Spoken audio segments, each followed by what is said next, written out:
For me, the AFL sends so many mixed messages with things like this, where you can see Nash knocks out Brian Myers, and you can see as soon as he gets hit, he's knocked out. It's not because he's hit the ground, he's knocked out even before that.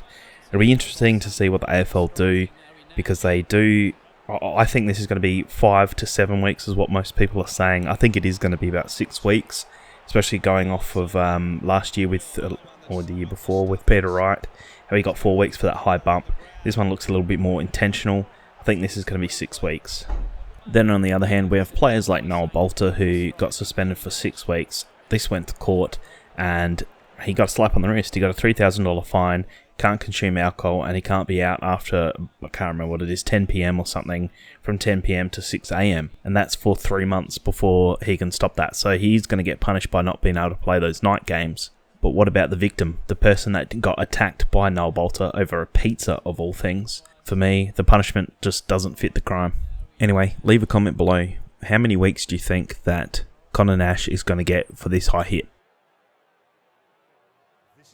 I know that this has been highlighted a little bit, especially through these AFL shows, 360 and so on, but this free kick, this 50-metre penalty from Bailey after it was coach killer decision, where whether he did run over the legal limit that he was allowed to, I'm not entirely convinced. Either way, he didn't stand on the mark, he gave away a 50-metre penalty, and it resulted in being a 77-metre penalty, which was a shot at goal. If this was 50, that's 27 metres shorter, and this would have been a kick from inside the square rather than a shot at goal. Do the umpires not have any sort of assistance from the umpire's box or anyone above that can be able to digitally measure 50 metres? It's 2025. Now, I haven't seen the results, so I do apologise if this has already been resulted, but you can see this young fan here as Aliir spoils the ball over, marks the ball, then the young fan sort of throws the fan. I think he loses control of it, but I'm not going to give him the, I guess, benefit of the doubt. He shouldn't be doing this in his direction anyway. It doesn't matter if it's your team or if you're frustrated, whatever. He should have done that into his hand, behind his seat, not towards a player. It'll be interesting to see what happens because he's such a young fan. Whether they will suspend him for the rest of the year or not, I don't entirely know. I feel like if this was an adult, he would be suspended. I mean, not allowed to come to the stadium for the rest of the year. We'll see what happens. Is that too harsh of a penalty? What do you think? A little banner from the fence. After a 50-metre penalty is given away after the defender runs over the mark, Bontempelli gives the ball off to JJ, and he runs past. He can hear that the umpire has given a 50-metre penalty to the Bont nonetheless, and he still decides to play on. He kicks for goal, and he does kick a goal. But imagine if he didn't. Imagine if he missed. You wouldn't hear the end of it, and I guess you just don't take the ball off the Bont when he would have had a shot at goal. So you have to make sure this one goes through. Luckily for him, it did. That's a pretty risky move, but it paid off. High risk, high reward. Now just keep in mind that I am a Crows fan, but how is this not holding the ball? As Rankin fends off one defender, then he has a little gap of time before Tom Green tackles him again and takes him down to ground. I guess the tackle does break right at the last second, but surely Rankin has had enough opportunity to dispose of the ball. He doesn't, gets tackled down to the ground, then the tackle breaks. This should have been holding the ball for me. Overall, I feel like the umpires had a pretty shocking weekend. This is just one example. There are a few later in this, but if I just talked about the umpires, this episode would be 3 hours long. The commentators on the day did talk about this, but if you had to pick two people, I guess these two specific people between Hill and Libba, who was going to win the 100-metre sprint, there is no chance I'm taking Libba any time of the week, any day of the week. But he's proved me wrong, because he's chased down Hill, he's tackled him and got him for holding the ball. As you can see, the crowd give him a standing ovation, and that is very well deserved. If Shea Bolton actually did do this on purpose, then he might be one of the smartest footy players out there. As you can see, once he gets the ball from Clayton Oliver, he kicks the ball, but he purposely kicks it. It looks like he does purposely kick it down towards the ground, so it bounces over the top. Otherwise, you probably wouldn't kick this down on the ground. You're not kicking it to the advantage of your teammate, and he had time to kick it up, just a normal drop punt through for goal. But I don't know if he's just trying to get extra style points or what, but he's kicked it on the ground, it's bounced over and gone through for a goal. This has to be a nomination for goal of the year if he did this on purpose.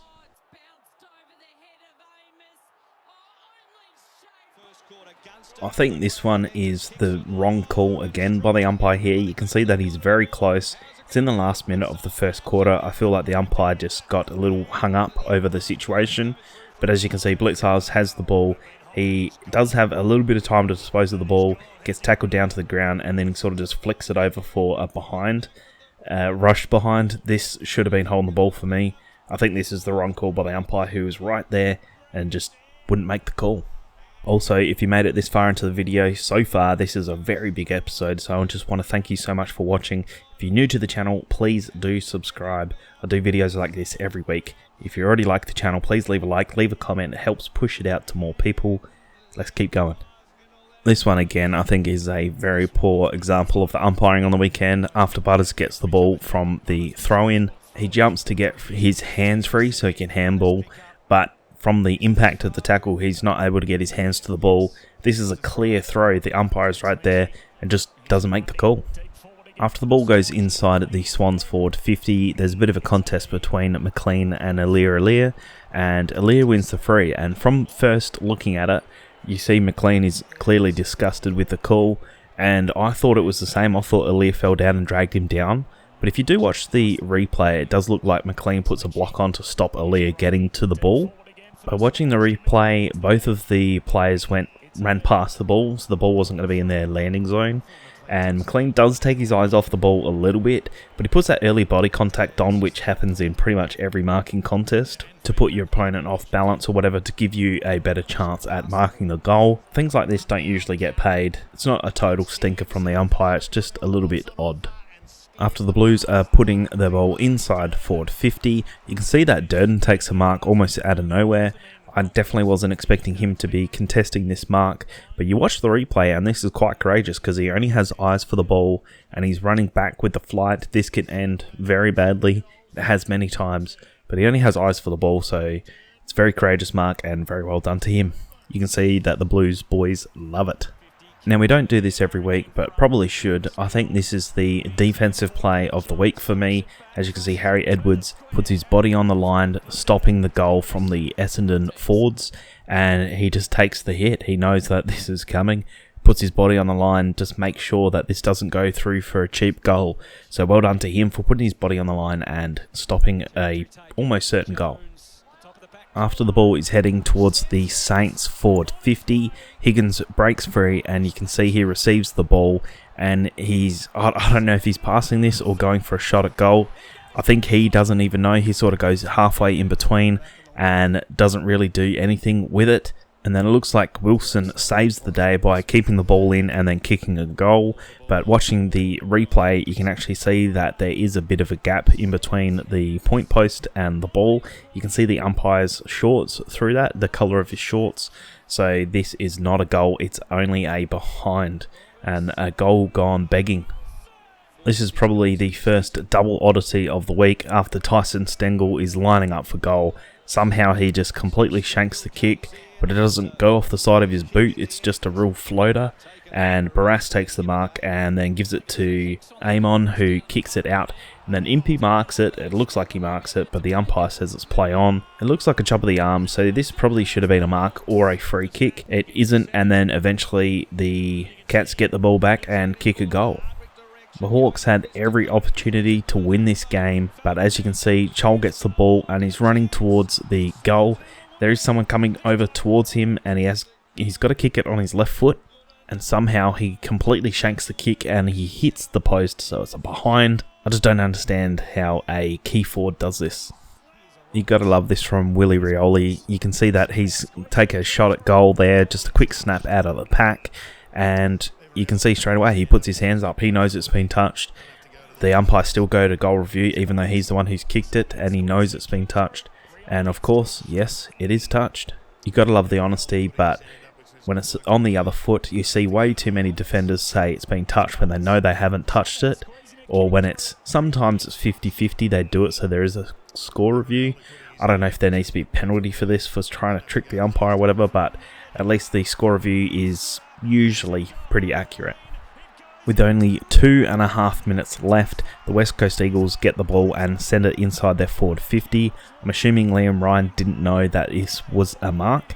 Maybe he thought this was touched and he had to play on, or whether this point of the game when everything was so close that he had to try and hurry the game up. As you can see, he runs past a few defenders, takes a shot at goal and completely shanks it. Just look at the scores and the time left. This was an extremely important part where he had to kick a goal to keep them into it, and he hasn't. So not completely up to him, but this is the point in the game where it pretty much made it impossible for them to win. This clean ball movement was very reminiscent of the Melbourne of old, when they just completely dominated the competition. You can see here that the hands are very clean, and it almost looks like a training drill where they're trying to work the ball in between themselves to get the ball out and then perform the switch, and it works for them. Melbourne are able to get the ball down inside their forward 50 and they get a free kick, and then he goes back and he kicks the goal. But the clean hands are very important between some of the older players there, Petrarca, Salem and Clayton Oliver. They all work together, they work really well, clean hands, and ends up being a golden opportunity for Melbourne. Take a look at the score and the time. You can see that the Cats are up by 1 point with only 3 minutes left. Hawks have it in their defensive 50, and I think it's Weddle. I can't remember, can't really see on the video, but I believe it's Weddle. And the Hawks don't have to panic at this stage. It's only 1 point, the game's not out of reach. They would have been told that there's about that 3 minutes left, and they do want to play a little bit risky to get the ball inside their forward 50, but surely you're told from a junior level that you don't set it up 30 metres out directly in front of your own goal. If you aren't 100% sure that you can make this kick has to go down the line towards the boundary line, so at least it resets. You can't kick this ball inside your own forward 50 unless it's a certainty. Whether he hasn't actually just seen the defender there with, the offender, Neil, and then in the end, the Cats are able to get the ball back and kick a goal, and at that point in time, when it's 7 points with only 3 minutes, they'd have to kick 2 goals to win it, or a goal and a point to draw, and it just almost became impossible for them at that point. The umpire missed this, and I definitely did in live. It was probably only on the replay that you were able to see that Curtis used his leg to wrap his around Wiedering to drop him down to the ground to essentially trip him. I mean, it's holding the ball anyway before that trip. But are you allowed to do that in a tackle? I wouldn't believe so. Would that constitute a trip or not? What do you think? What's your opinion on this, on players looking back at the defender and showing a little bit of cheek like this? Do you mind it or do you not? I think in the context of this one, I think it's fine. He shows up 2 or piece. I'm not entirely sure what that is all about. He's actually kicked 5 goals at this point, so not entirely sure what it's all about. But what do you think? Leave a comment below. Do you think you should do this sort of showboating? Is it not in the spirit of the game, or is it just some guys having fun? What do you think? I feel like the Crows and GWS game was probably one of the weirdest games I've seen in a long time. The skill of both teams was absolutely appalling. I know the conditions weren't great because it was quite gusty and it did rain and was quite dewy pretty much throughout the whole game. But if you gave this shot to Toby, again, 99 out of 100 times, I reckon he nails this, and this is the one that he doesn't. You can see that it's the third quarter. GWS have only scored 1 goal for the entirety of that game to that point, and he has a chance to pretty much double how many goals. Well, no, not pretty much, definitely double how many goals they have kicked in the game, and somehow even Toby misses it. You know, it's a rough day when he misses these ones where he has these for breakfast, lunch and dinner. After a marking contest on the wing, you can faintly hear the umpire blow his whistle, and it's a little bit confusing because I think it's the out of area umpire that's paid the free kick, not the umpire who's right there. And you can see that the players who are there are also confused about whose free kick it is. You see Bergman gets the ball and it's possibly his because the umpire points his way and then he points the other way. It's just very confusing. All the players sort of come to a stop because even they don't know. Usually you see it when it's a known free kick where you've known you've given it away. The player puts a hand up because they know it's their free kick, but you can just see that no one puts their hand up because they're confused. They have no idea whose free kick it is and what for. After watching the replay, I have no idea whose free kick it is either. After Cozzy Pickett kicks a goal, goes back to the centre square, and it only takes 12 more seconds for him to kick another goal. Cozzy Pickett was absolutely on fire.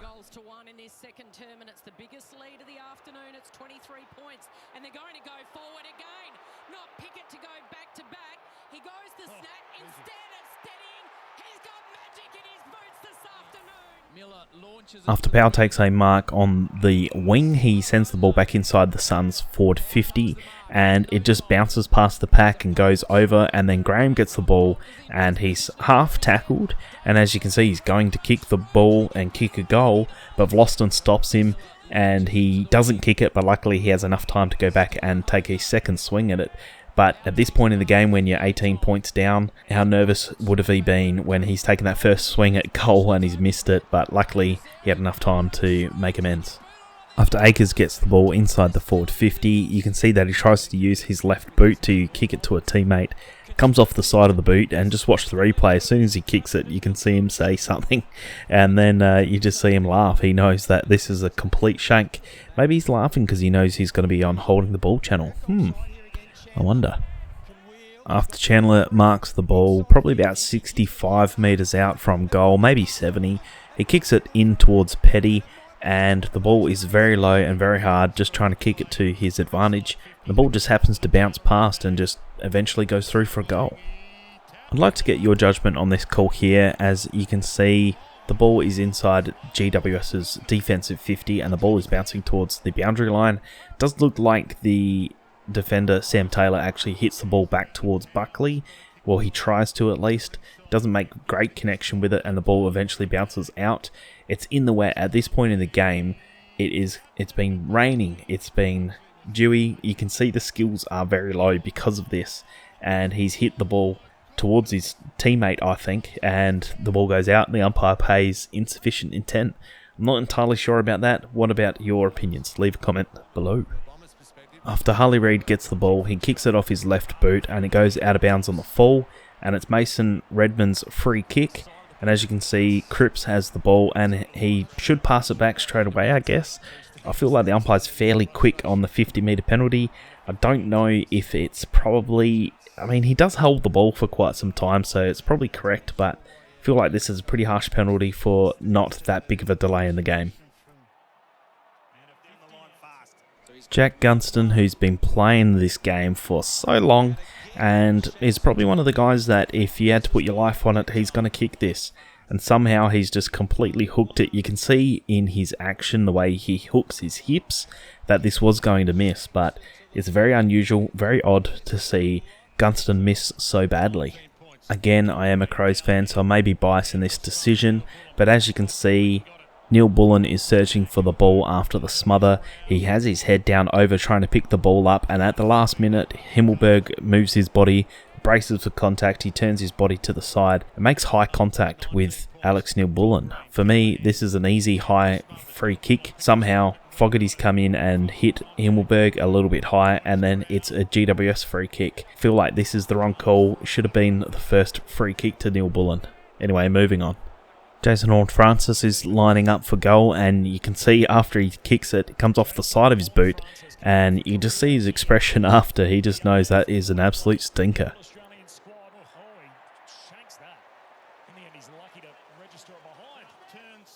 As GWS kick the ball inside the forward 50, you can see that Riccardi puts two hands in the back of Keane, who does have a habit of selling the contact to the umpires and flopping. But anyway, you can see there are two hands in the back, so this should be a free kick. But Keane made sure that the umpire definitely saw this. I really want him to take this out of his game. We've seen him in the last 2-3 weeks flopping and doing things like this. I hate it in the game. The free kick is there. Just let the umpire call it. You don't need to exaggerate this much to make the umpire see it. After Melbourne kicked the ball inside their forward 50, Cozzy Pickett uses Petty as a step ladder and takes the mark. And I just love Petty's reaction. He sort of looks back and thinks, oh, who's taking this mark? And he sees that it's Cozzy, someone who's absolutely on fire in this game, especially at this point, and he can't help but just laugh. And That's so much better than the body language and attitude that we've seen from Melbourne recently, so you gotta love being able to see this from teammates again. Aaron Norton could have had an absolute bag full on the night, and I think he ended up kicking, was it 2 goals, 2 behinds, and 2 out of bounds on the full. This was an absolute gimme after Webster just handballs it to him. At this point in the game it doesn't really matter, but these are easy. He's right there, takes a shot at goal and completely misses it. He could have had an absolute bag. The North Melbourne faithful were absolutely livid with the umpires on the Good Friday game. Do any North Melbourne supporters know how to spell livid? Again, I feel like this is probably another good example of the poor umpiring over the weekend. As you can see, Henry is aiming to pick the ball up. He doesn't actually take possession of the ball, but he's tackled by Jones. He impedes his run at the ball, and the umpire is right there. You have a look at the video. He is right next to him, and the umpire just allows this to play on. He gets tackled down to the ground when he doesn't take possession of the ball, and he's trying to pick the ball up. This is an easy free to Henry for me. Cam Rayner came through and just went absolutely bang on Nick Dacos. You can see he goes down and it looks like he's going to be hurt, but he actually bounces straight up and gets the ball on the very next possession. So it was a big hit, but obviously not enough to put him down for too long. Leave your comment below. I know it's very late in the video, but this one here, I think this is completely stupid by Bailey Smith. I mean, he knows the umpire's right there. He does cop that little bump, but throwing the ball or pushing the ball into Impey's face, it's going to be a free kick every day of the week. No matter how hard you push it, it's not part of the play. It's not part of the game. This is a very dumb decision by him. Impey goes down. Some people say fairly easily, but if you cop the footy to the face like that, I'm sure you probably, maybe not go down to the ground, but you would be hurt a little bit, at least a little bit of a sting. And yeah, it's just stupid by Bailey. He doesn't need to be doing this. Wasn't able to capture it very well on the video, but Steely Green traps the ball with his right boot, goes through, picks the ball up, kicks it inside the forward 50, and Tom Lynch just nonchalantly taps the ball behind his back, who Morris Friola picks the ball up, bumps Collins off of the play, and goes through and kicks the goal. Do you think Lynch did this on purpose, or was it just a fluke by him pretending like he was trying to keep the ball in so it wasn't paid insufficient intent? Or do you reckon they actually lined this up for possibly a contender for goal of the week?